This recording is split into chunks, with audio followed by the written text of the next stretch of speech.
Habib Beye, sur la libération retardée des joueurs africains pour la CAN, c'est incorrect. Le coach rennais Habib Beye, ex-défenseur international sénégalais, ne comprend pas pourquoi la libération des joueurs africains pour la CAN au Maroc, entre 21 décembre et 18 janvier, a été décalée d'une semaine.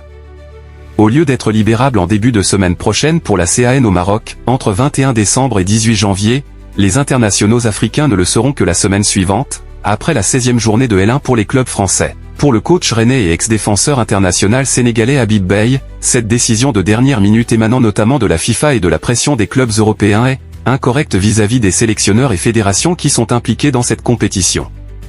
Quand vous avez une date qui est entérinée sur le retour des joueurs en sélection et que vous avez une préparation qui est mise en place avec des fédérations qui ont booké des hôtels, des matchs de préparation, que cette information leur soit donnée aussi tard, pour moi, c'est incorrect, développe-t-il. Après, aujourd'hui, le coach que je suis est sur la même logique que tous les autres coachs, je les ai jusqu'au 15, Najida et Fofana sont concernés pour Rennes, voire Aïboudlal. Mais il y a une réalité, c'est qu'il faut aussi se positionner de l'autre côté et considérer que c'est une compétition majeure en Afrique.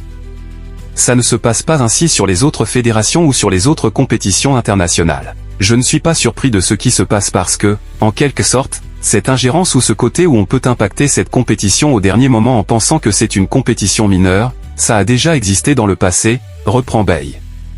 Comme ancien international, j'ai déjà vécu ce genre de choses où, en fait, on a l'impression qu'on peut bouger cette CAN quand on veut, on peut la placer où on veut, on peut donner l'organisation qu'on veut et ça ne se passe pas ainsi sur les autres fédérations ou sur les autres compétitions internationales. La CAN, tout le monde sait qu'elle a été placée là depuis très longtemps, conclut-il. Elle a été bougée là pour la Coupe du Monde des clubs et à partir du moment où elle a été bougée là, tout le monde savait. Et si nous, on nous avait demandé de libérer nos joueurs le 8, on l'aurait fait le 8. Et on fait partie des clubs qui n'ont mis aucune pression sur aucune fédération pour garder nos joueurs. Nos joueurs, aujourd'hui, vont rester jusqu'au 15, on est très content de les avoir. Mais par contre, si on se place du côté des sélectionneurs et des fédérations, je trouve ça incorrect.